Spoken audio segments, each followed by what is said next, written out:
You know, some stories don't sneak up on you gently. They hit you like a cold wind at midnight sharp, unsettling and impossible to ignore. And today's story, yeah. This one cuts deep, because today we're taking you straight to Italy, to a quiet corner of the Veneto Regna, place that usually looks like a postcard someone mailed from a peaceful vacation. Rolling hills, calm lakes, cute cafes, that whole Italian charm vibe. But behind all that beauty, sometimes darkness hides in plain sight, so let's get right to it today.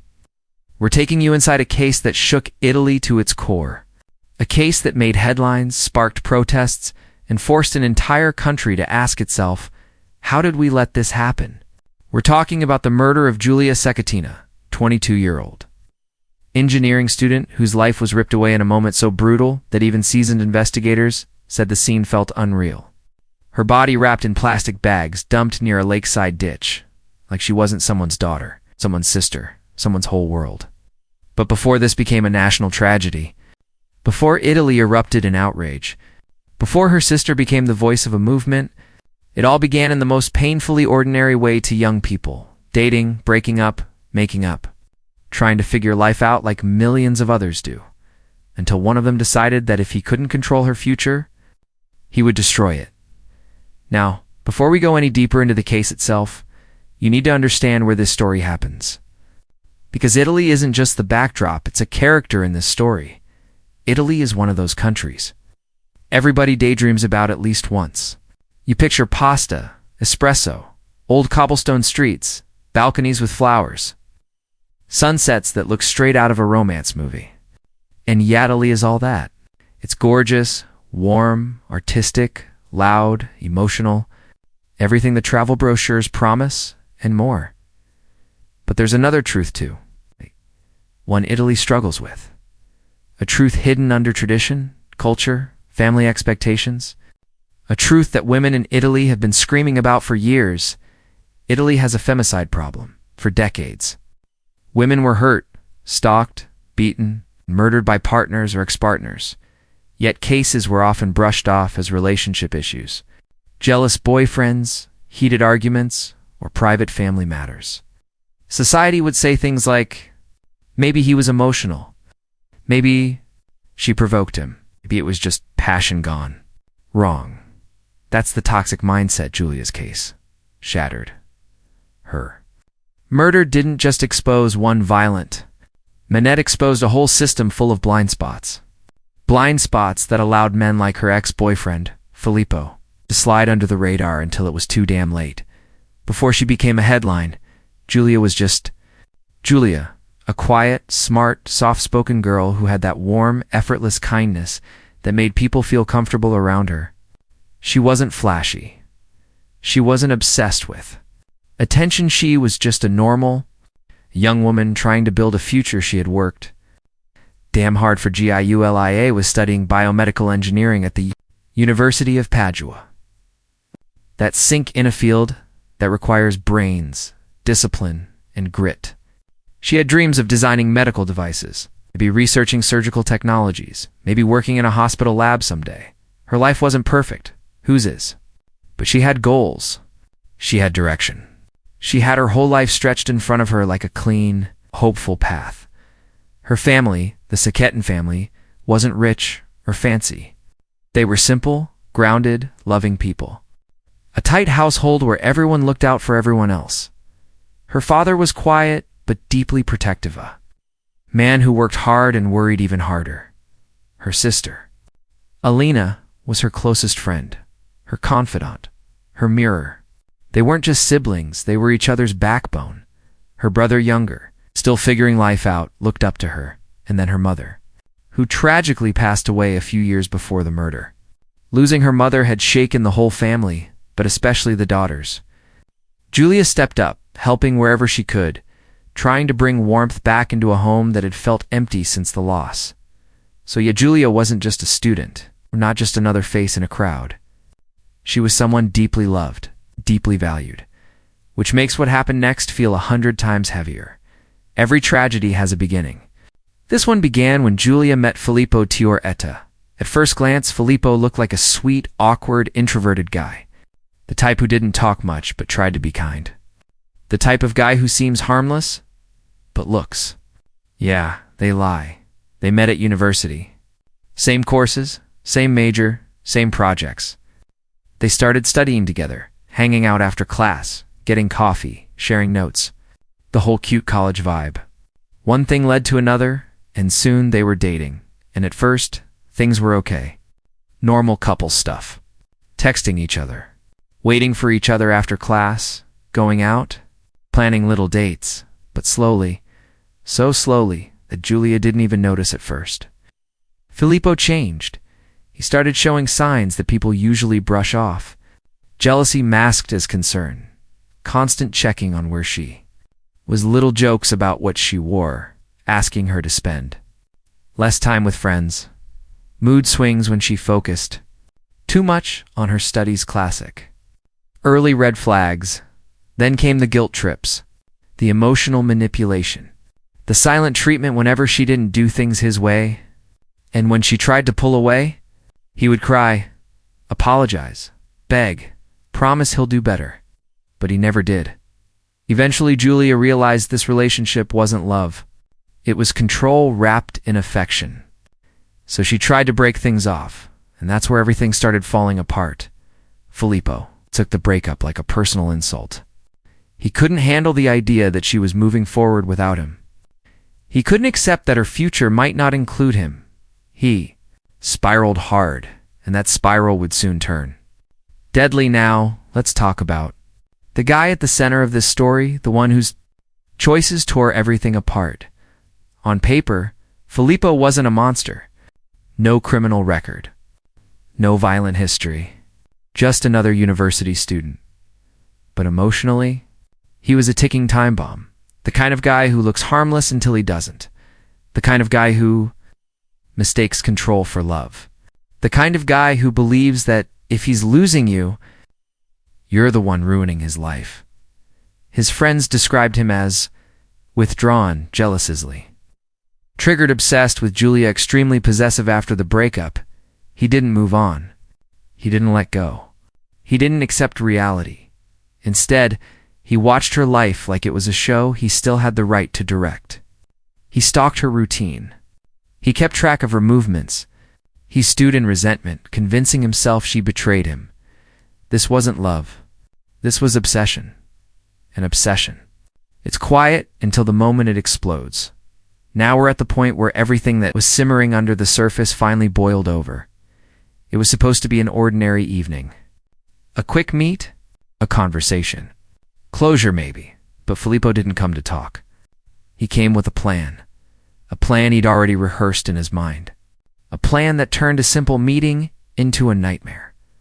What happened in those final moments? How she fought. How she suffered. How she was cornered will break down because the story deserves space, detail, and sensitivity. But here's what you need to know right now. Giulia didn't die instantly. She didn't just disappear. She was attacked brutally, repeatedly, mercilessly. And after ending her life, Filippo wrapped her body in plastic bags and dumped her in a ravine near a lake, like trying to erase her existence, but he couldn't, not even close, because what happened to Giulia didn't stay silent. Her death became a voice, scream, a revolution, and that revolution began with one person, her sister. Asterisk, some nights feel strange from the beginning, like the air is too still, or the road's too quiet, or something inside you whispers that something's off. But on the night Giulia met Filippo, there was no warning. Nothing in the sky, nothing in the streets, nothing in her own heart that could have told her this would be the last night of her life. She thought she was going to have a simple conversation. That's it. One last talk. Some closure. A goodbye she'd rehearsed a dozen times in her head, but Filippo, he wasn't coming to talk. He wasn't coming to listen. He came with a head full of rage, a heart full of resentment, and a mind twisted around one toxic idea.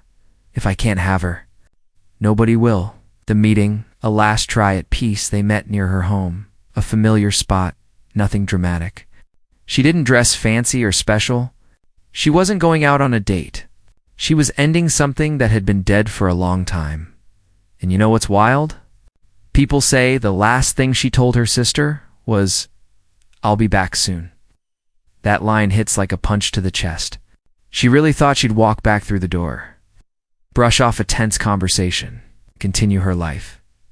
If only Filippo stood there waiting, pretending everything was calm. Not nervous, not shaking, not acting like someone about to commit a crime, but underneath that fake calmness. His brain was boiling. He'd been obsessing over the conversation long before she arrived. He'd played out imaginary arguments in his head. Why she left him? Why she ruined him? Why she betrayed him? And when Giulia finally walked up to him, he saw a future he wasn't part of, and that destroyed him. The conversation, when words turned into WA.S at first, they talked. Quiet enough that nobody noticed. Italian streets are busy, people walk by, scooters buzz past. Their voices just blended into the noise. Giulia tried to stay calm. She didn't want drama. She didn't want a scene, but Filippo. He wanted answers she didn't know him. He wanted explanations she didn't have. He wanted her to say she regretted everything. That she'd come back. That she needed him. But she didn't. And there it was, the moment something in him snapped like a dry twig under pressure. He raised his voice. He moved closer. Too close. Giulia stepped back. That tiny step back, just a natural reaction, hit his ego like a bullet in his mind. She wasn't stepping back for space. She was stepping out of his control, and he couldn't handle it. He grabbed her arm. She told him to stop. He didn't. She tried to pull away. He tightened his grip. This was no longer a conversation. This was the start of a nightmare. The attack when fear turned REL. When people talk about femicide, it sounds like a headline, a statistic, a category. But in reality, it's blood. It's terror. It's a girl begging for her life. Filippo launched forward with a rage that didn't look human. He didn't push. He attacked. The first blow wasn't the last. It wasn't even close.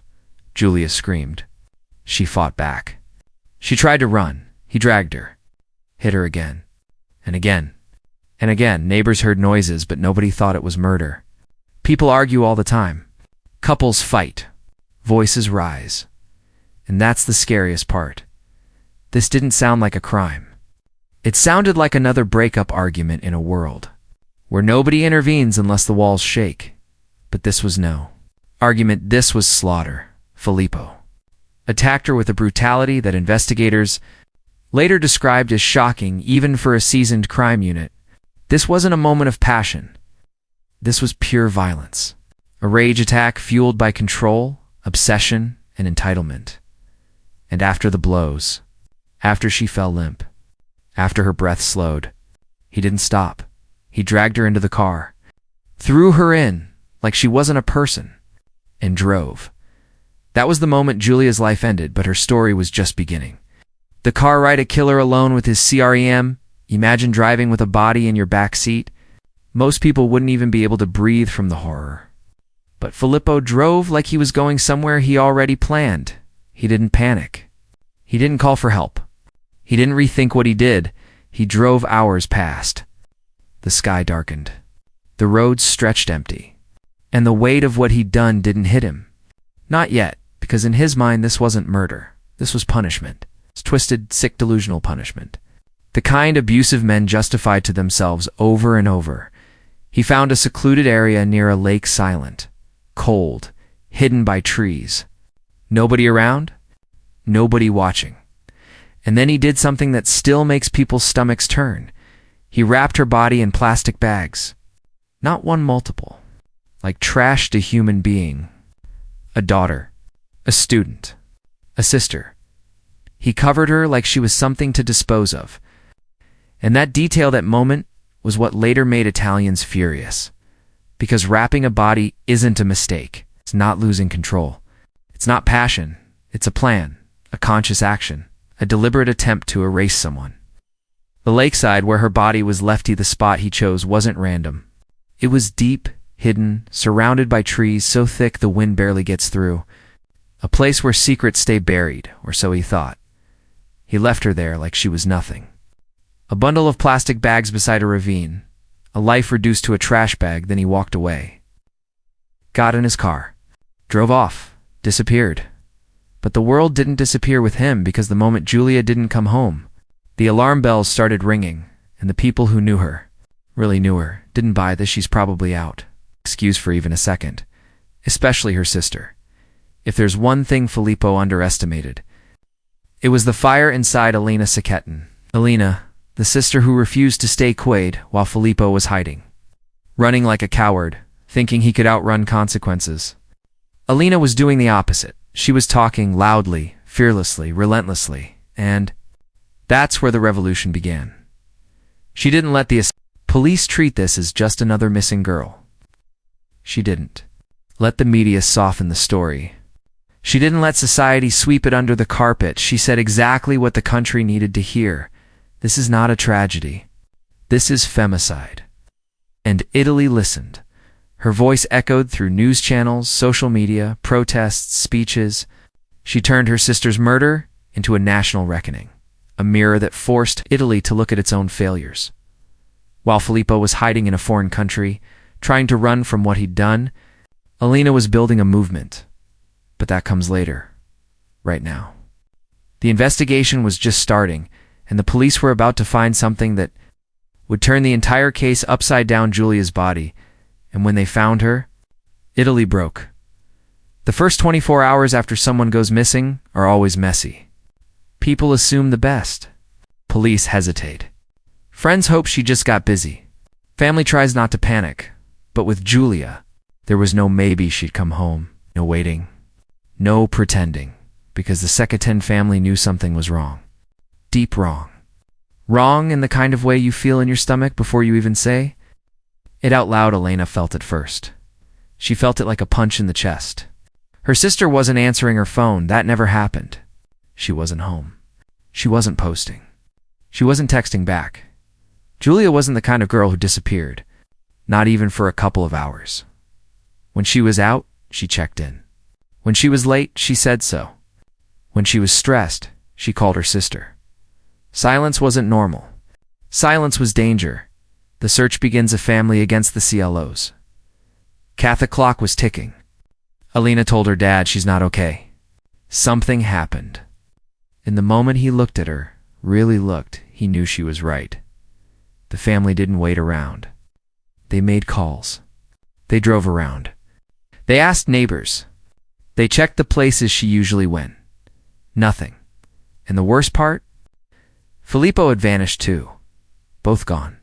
At the same time? After meeting up that night? Yeah. The math wasn't hard. The police were alerted. They took notes. They asked routine questions. They started the file. But this wasn't routine. This wasn't young adults fighting and needing space. This was something darker. And Elena, she refused to let anyone brush it off. She told the police straight up. Check the cameras. Trace the phones. Start searching. Don't wait. She insisted. She raised hell because she knew. Sisters always know. The CCTV footage, the moment that made blood run CIOs later. Investigators pulled up a piece of CCTV footage from a parking area near where Giulia and Filippo had met. And what they saw? It made everyone freeze. It wasn't blurry. It wasn't unclear. It wasn't some shadowy figure on a bad camera. No. The footage showed a violent struggle. It showed Filippo attacking Giulia near his car. It showed her trying to escape. It showed him forcing her back, and that instantly changed everything. This wasn't a missing person case anymore. This was kidnapping. This was violence. This was life or death. The investigation went from slow steps to full sprint. Police units were mobilized. Roadblocks set up. Cars tracked. Towers pinged. Every minute mattered, but Filippo had a head start and a plan. The phone pings a trail of DSPR. I own both, Giulia. And Filippo's phones were still on for a while, moving, changing locations. Traveling a route that didn't make sense. The signals jumped through back roads, highways, secluded areas. like someone trying very hard not to be found. Then one phone went dark. Then the other. That silence, that double blackout, left investigators staring at each other with the kind of look nobody wants to see. But even without the phones, the police had something else. Cameras. Lots of them. Italy is full of road cameras. Toll cameras, gas station cameras, traffic cams. And one by one, like connecting dots in the world's ugliest, puzzle investigators started mapping Filippo's route, the direction he took, the turns he made, the places he slowed down, and the isolated spots he stopped. One stop lasted longer than the others. Too long. And guess what was near that stop? A lake, a ravine, and a stretch of nature nobody visits at night. A search unit was sent immediately. The discovery, a moment Italy will never forget, was early. Morning when they reached the area, cold, foggy, the kind of quiet that doesn't feel peaceful, it feels haunted. Officers spread out. Dogs were brought in. Flashlights cut through the fog, and then one officer called out, just one word. Here. Nothing prepares you for moments like that. Not training. Not experience. Nothing. They found a body. Wrapped, bagged, left at the bottom of a ravine like discarded waste. It was Giulia. The officer who found her later said the scene made his hands shake. Not because he hadn't seen death before, he had, but because this death felt too personal, too intentional, too cold. She wasn't hidden. She wasn't buried. She was just abandoned. And you know what's heartbreaking? The search team prayed that it wasn't her. That maybe it was something else. Maybe there was a mistake. But deep down, they already knew. The Cecchettin family got the call shortly after Alina broke. Her father collapsed. Her brother froze. In Italy, a whole damn country stopped breathing for a moment, because by now, everyone knew who Giulia was. Her story had spread. Her face was on news screens. Her disappearance had turned into a national obsession, and now the truth was here. The public reaction, anger like a WAV. The news hit Italy like a slap. This wasn't just another case. This wasn't a mystery. This wasn't an accident. This was femicide. Blatant. Cruel, cold-blooded. People poured into streets. Protests ignited overnight. Journalists swarmed the area. Women cried, shouted, held signs, demanded justice. But the loudest voice, Elena's, she didn't hide. She didn't stay silent. And she didn't let grief shut her down. She stood up, with tears still fresh, and said, "My sister didn't die because of love. She died because of male violence." That line hit Italy in the chest. Politicians quoted her. Activists repeated her words. Social media exploded. For the first time in years, Italians weren't arguing about jealousy or relationships or passion crimes. They were calling it what it was, femicide, and Giulia's story was the spark.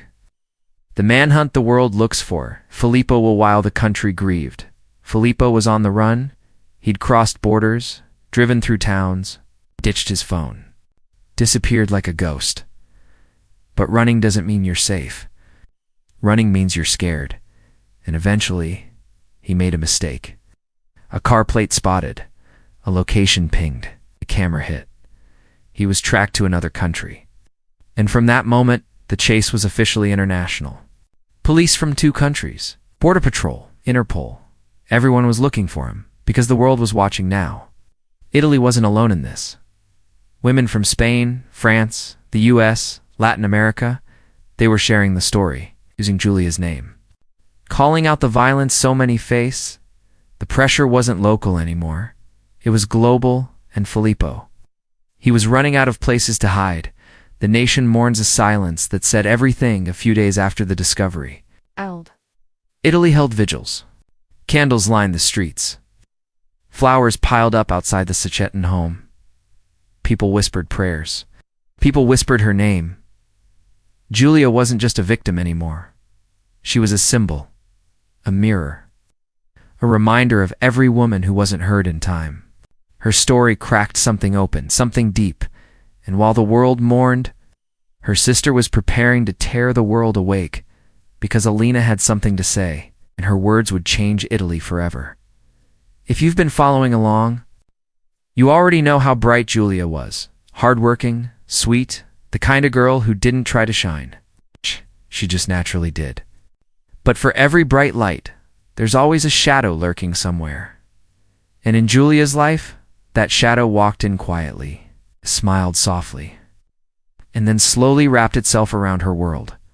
That shadow was Filippo Turetta. And this part of the story? This is where things start to twist. The beginning, when everything looked normal, Giulia met Filippo. It's the same way a lot of students meet, through college circles, campus projects, and the usual student life chaos. At first, nothing about him screamed danger.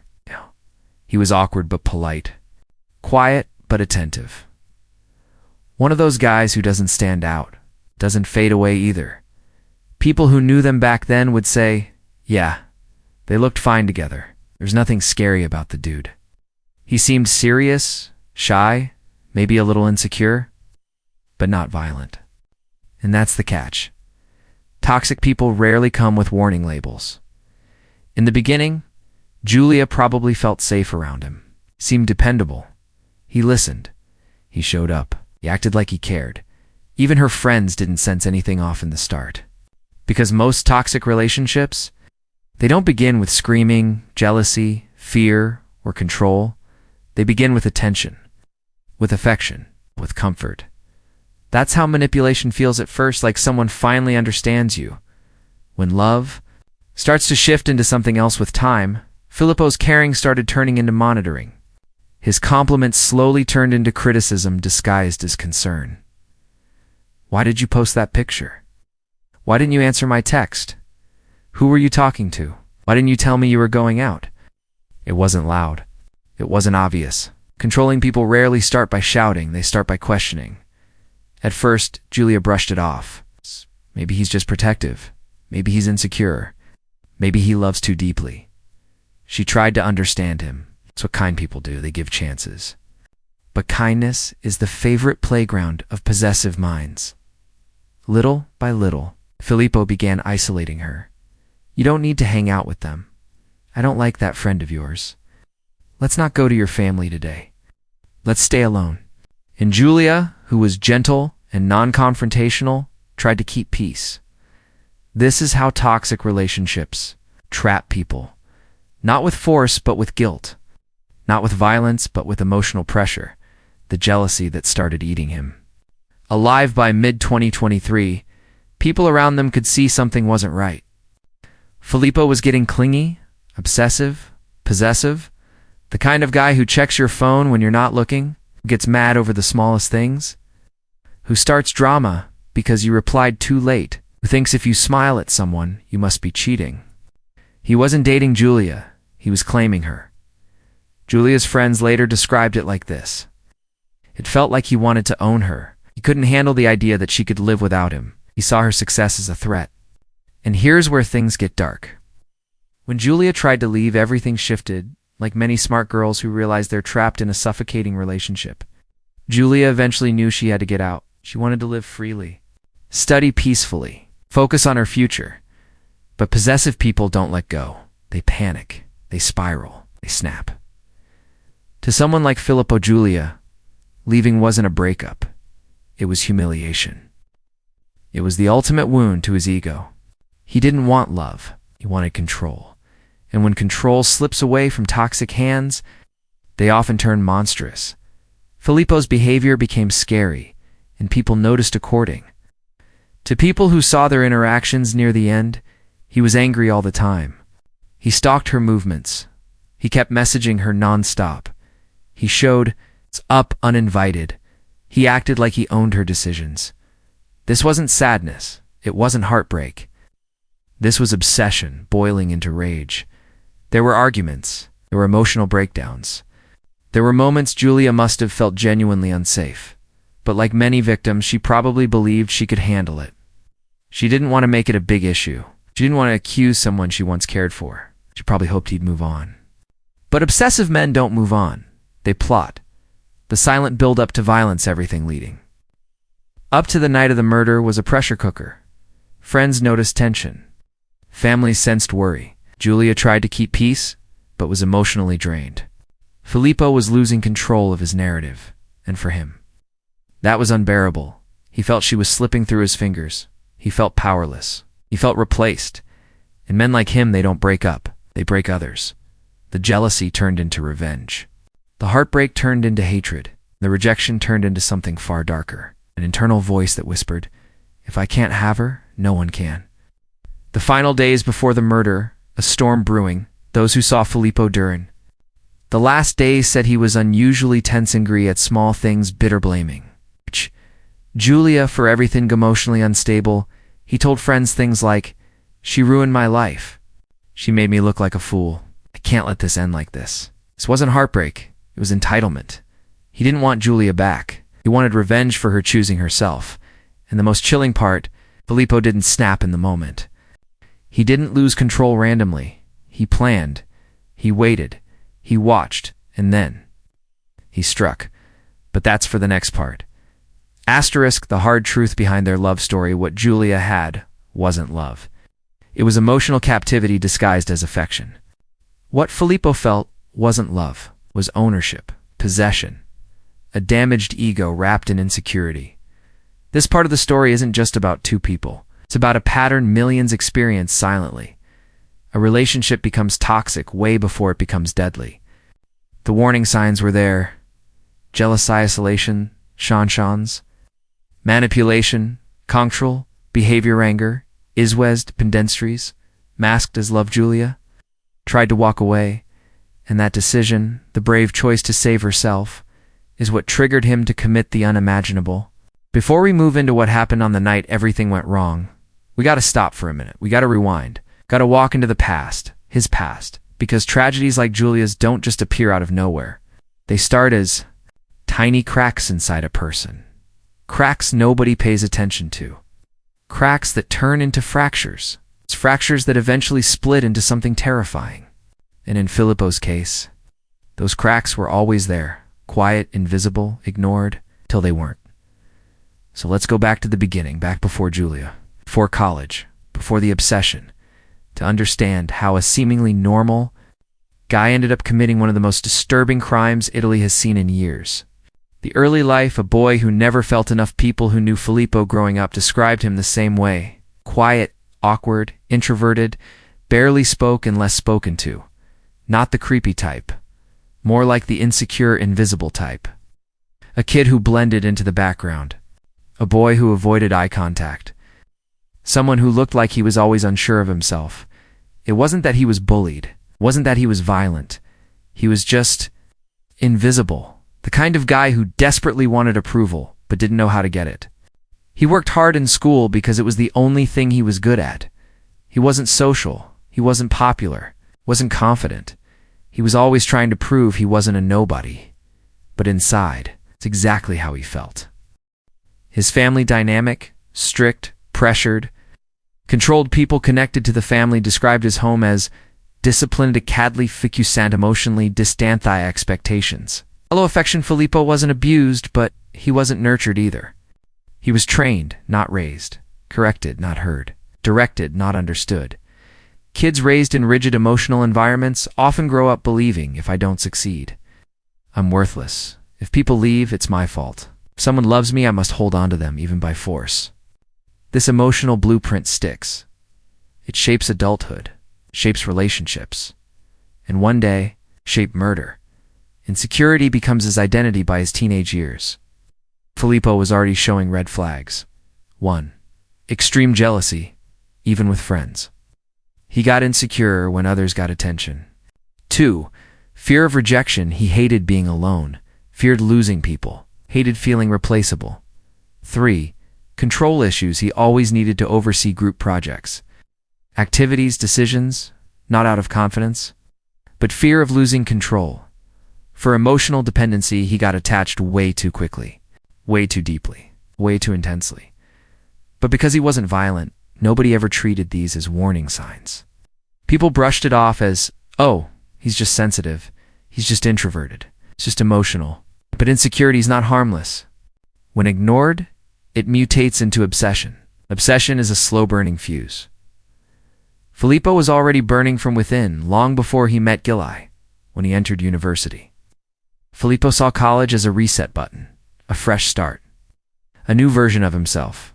He wasn't totally wrong. College does that for a lot of people, but the part he didn't change is the part that mattered most. He still felt inferior unstebrekredle when Giulia came along. Someone kind, bright, warm, intelligent. Gentle, she became the person who filled every hole he carried inside, and that's exactly why he clung to her like oxygen. Why Giulia became his obsession. Filippo didn't love Giulia for who she was. He loved her for what she made him feel. Worthy important thoughts hadn't felt those things in years, maybe ever. So the second he got them, couldn't let go. To him, Giulia wasn't a partner. She was a lifeline, a cure, solution to his emotional emptiness. That's not love. That's dependency. Dependency's dangerous. Because when you rely on one person to fix your entire emotional world, you don't allow them to leave. You don't allow them to breathe. You don't allow them to have a life outside you. You turn them into a possession. And when possessions slip away, people like Filippo break. The red flags they ignored here are some specific behaviors he showed. In the relationship behaviors people later recognized as warning signs. 1. Overtexting messaged her constantly. It's not sweet messages, checking messages. Where are you?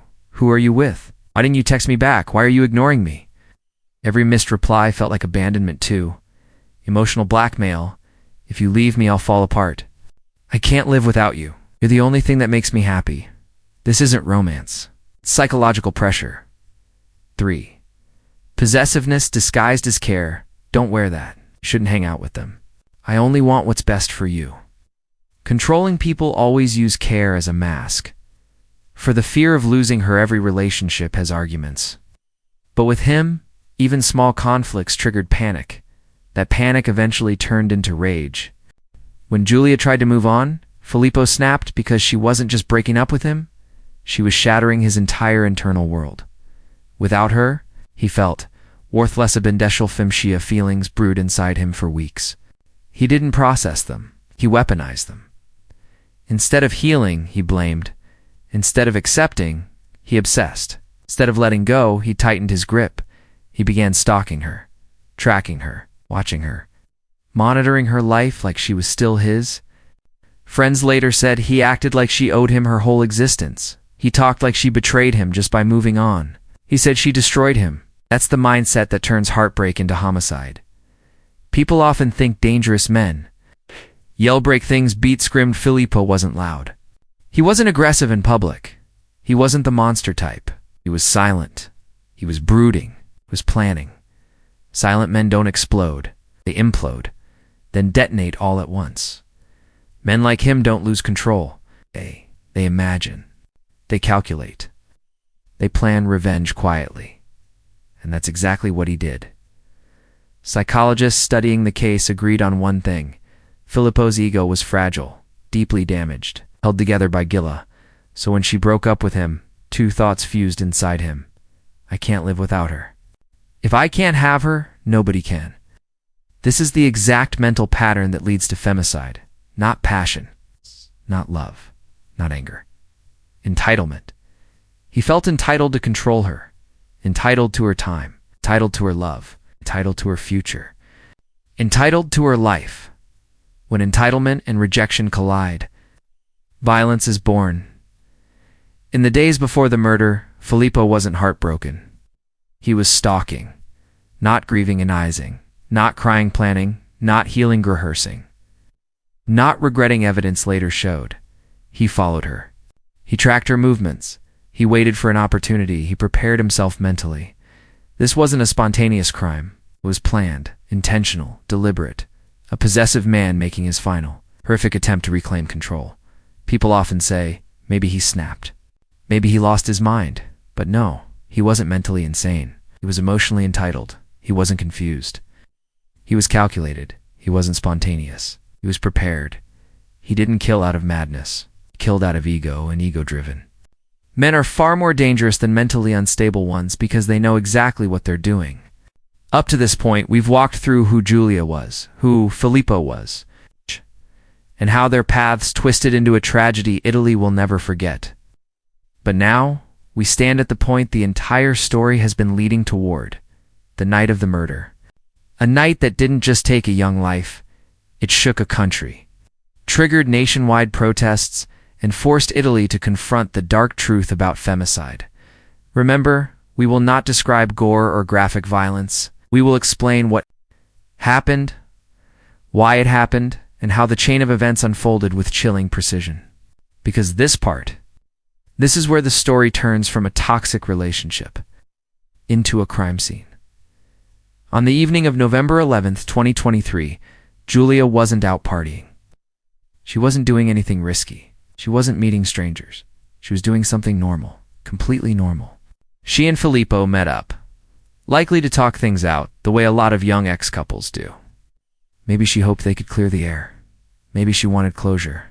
Maybe she just wanted him to calm down and move on. But Filippo wasn't there for closure. He wasn't there for peace. He wasn't there to talk. He came with a mindset, not an emotion. A plan, not a conversation. This wasn't the night he lost control. This was the night he used control. Investigators later found subtle clues. He had been emotionally unstable the entire week. His movements suggested he was following Giulia. His phone activity showed obsessive patterns. People who saw him said he looked tense, shut down, not himself. He wasn't grieving a breakup. He was spiraling into a dark, dangerous tunnel, one he didn't plan to come back from. Everything inside him was boiling into one final thought.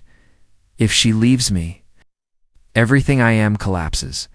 And in his twisted mind, the solution wasn't healing. It was punishment. Asterisk, at some point that night, Giulia got into his car.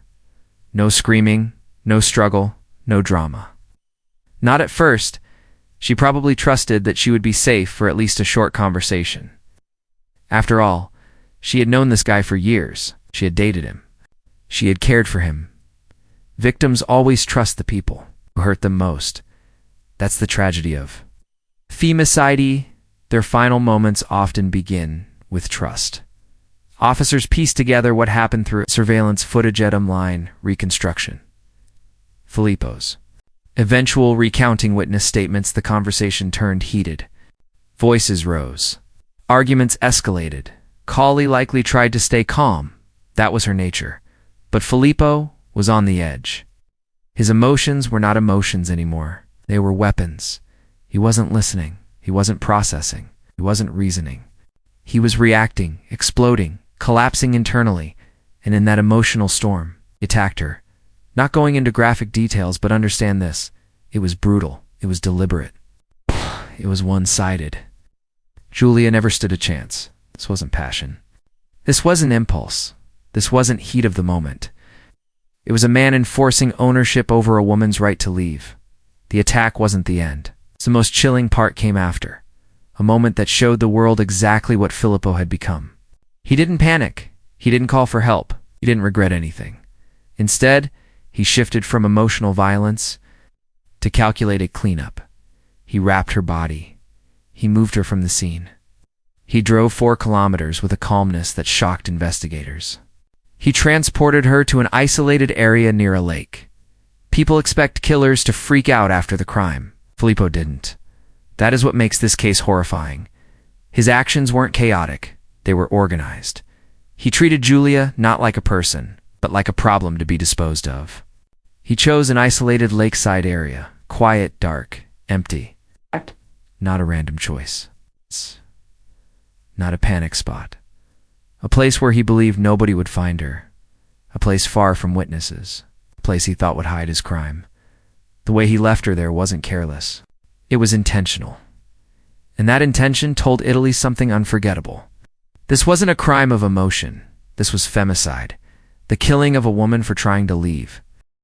After disposing of Giulia, Filippo didn't turn himself in. He didn't show remorse. He didn't collapse emotionally. He ran. He got back into his car and drove toward the Austrian border. Then Germany. Then almost into Poland. A massive international manhunt started. European police forces coordinated. His car was spotted on highways across multiple countries. This wasn't a confused kid. This wasn't someone who lost control. This was a man trying to get away with murder. He fled nearly 1,300 kilometers before authorities cornered him and finally arrested him by then. Italy was already boiling with anger. The moment details of the case went public, Italy was shaken. People were horrified by the brutality, planning, disposal, escapists, entitlement behind the crime. But what broke the nation the most wasn't just the murder. It was the pattern. Giulia wasn't the first. She wasn't the only. She was one of many young women killed by ex-boyfriends or partners in Italy, and the country had had enough. The details of the case spread like wildfire. News channels covered it heavily. Social media exploded. Women everywhere expressed fear, sorrow, rage. But there was one person whose voice rose above all. Giulia's sister, Alina. She refused to stay silent. She refused to let Giulia become another statistic. She refused to let this crime fade from public memory. Her protest would become a symbol, a national cry for change. The protest didn't end after that first night. If anything, they grew louder. What began as a raw cry of pain from Giulia's sister transformed into a nationwide roar. Something Italy hadn't witnessed in a long, long time. Her voice, shaky at first, evolved into a steady force that dragged an entire country into a moment of reckoning. For the first time, mainstream Italy wasn't just talking about violence. They were calling it what it was: femicide. A word that had been whispered by activists for years but rarely accepted by institutions. Now it sat on the front page of every newspaper under every press conference headline, stamped across banners held by thousands, and it all started with one woman, one sister who refused to be quiet by now. The story had broken past Italy's borders. Major US networks carried it. UK broadcasters debated it. TikTok blew up with clips of the protests, women chanting. Men standing beside them holding signs that read, "Violence isn't masculine. Silence is." But in Italy, the heart of the movement remained Giulia's family. Her sister stood as an unwilling symbol, yet a powerful one of a nation's collective rage. She didn't want fame. She didn't want cameras. She didn't want to be the face of anything. She just wanted her sister back. But since the universe wasn't giving her that, she settled for the next best thing, a promise that nobody else's sister would be lost like this. She attended rallies in Turin, Florence, Naples, Palermo, anywhere her presence could spark momentum. Universities invited her to speak. Activist groups asked her to help organize awareness campaigns. Schools requested her voice for young girls who needed to understand their worth, and young boys who needed to understand boundaries at every event. She started with the same sentence: "My sister wasn't killed by a monster. She was killed by a boy who thought he owned her." That line hit like a punch every time, because that was the uncomfortable truth Italy needed to confront. Italy responds. The femicide law, the Italian government, shaken by the public fury, finally moved. What politicians had danced around for years suddenly became urgent.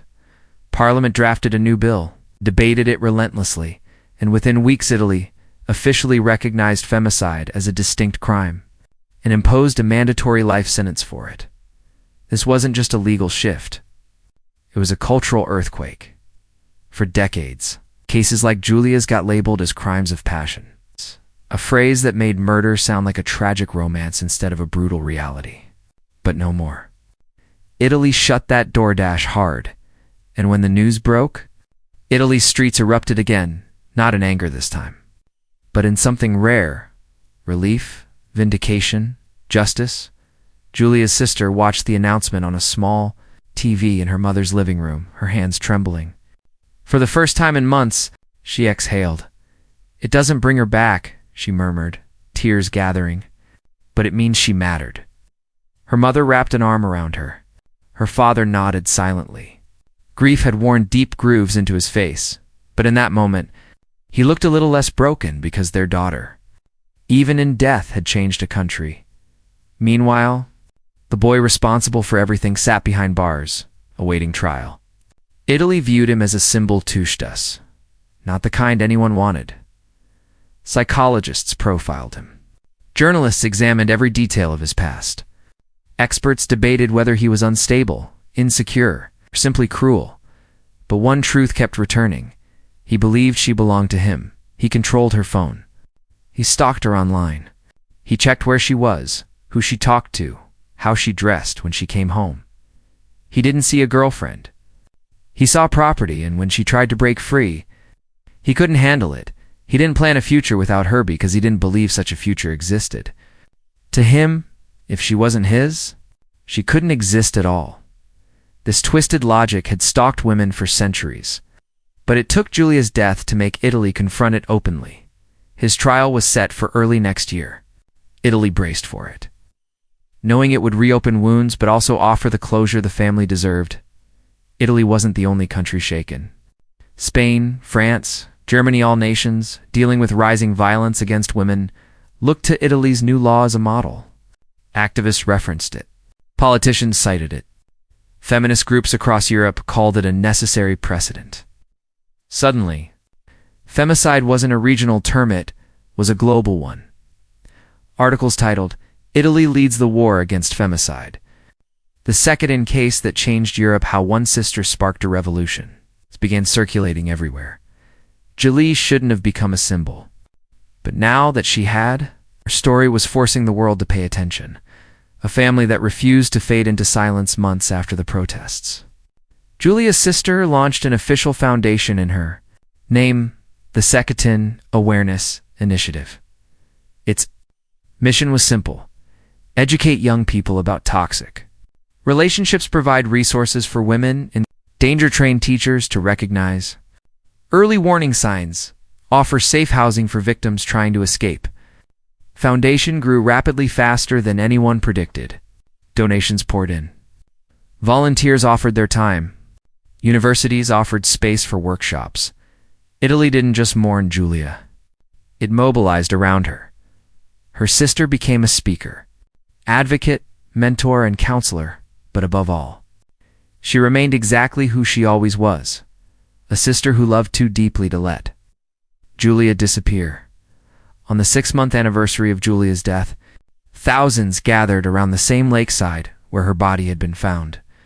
Candles covered the ground like fallen stars. Faces glowed softly in the warm light. Some cried quietly. Some held signs. Some stood silently with their hands folded. Her sister stepped up to the microphone, her voice steady even as her eyes shimmered. "Giulia," she said softly, "you were kind. You were brilliant. You deserved your future." She paused, gathering breath. "And because you're not here to live it, we're going to fight so no other girl loses hers." The crowd murmured in agreement, a wave of emotion pulsing through the air. "You didn't die in vain," she whispered.